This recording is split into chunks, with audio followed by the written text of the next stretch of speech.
Mu mwezi gw'okutaano omwaka guno eggwanga lya Namibia lisangibwa mu bukiikakkono bw'amaserengeta ga Africa lyalonda omusuubuzi omukukunavu era munnabyanfuna His Excellency Godfrey Kirumira okubeera omubaka waali wano mu ggwanga era obubaka obumukakasa ku bukulu buno bwamutuusibwako minisita omubeezi w'ensonga z'amawanga amalala Henry Okello Olyemu. Akawungeezi k'eggulo minywanyi gya Kirumira wamu ne bagagga banne abeegattira mu kibiina ky'abagagga kwagalana bamukoledde akabaga Akamuyozaayoza okutuuka ku bukulu buno.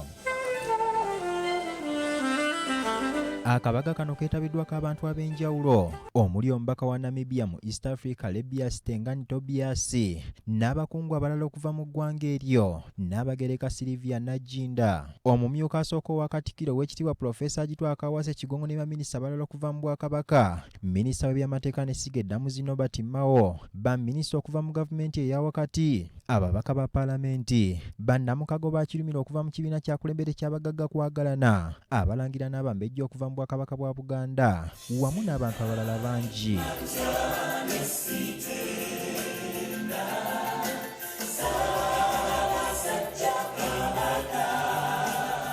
Omubaka wa Namibia mu East Africa Lebias Tengani Tobias asinzidde ku mukolo guno n'ategeeza nti okulondebwa kwa Kirumira alina obumanyirivu mu bya bizinensi kyakuyamba nnyo amawanga gombiriri okwongera okuyitimuka mu by'ensuubulagana. The government of the Republic of Namibia puts trust in Mr. Kirumira, and we believe that he will serve the people of Namibia, the people of Uganda, the people of Africa, and the people of the world to the best of his knowledge and ability. Minisita wa Ssemateeka ne Ssiga Eddamuzi Nobert Mao nga ye yakiikiridde sipiika wa paalamenti Anita Amongo yeetondedde Kirumira olwa bannayuganda okulwawo okumanya omugaso gwe wabula n'alabibwa amawanga amalala ne gatuuka n'okumugonnomolako obukulu obwenkanidde wano. I don't know whether he has ever got a medal. There are so many medals in this country.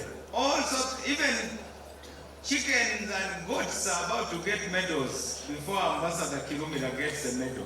If we do not celebrate our own captains of industry and business, then we show that we don't deserve what they are doing for us. So I can only apologize to Ambassador Kirumira and say I'm very sorry that it is Namibians who are showing to us your true caliber.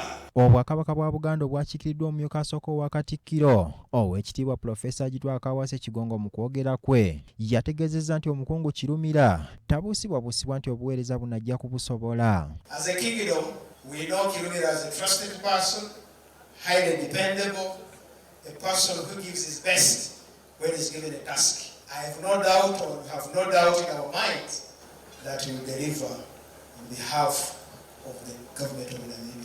Omubaka wa Namibia mu Uganda omujja His Excellency Godfrey Kirumira yeebazizza Katonda amusobozesezza okutuuka ku kkula lino. Naye mujja kunsabira Katonda nti kati ntandise okuyiga n'akagituulamu njiga buyizi ebintu tebibeera byange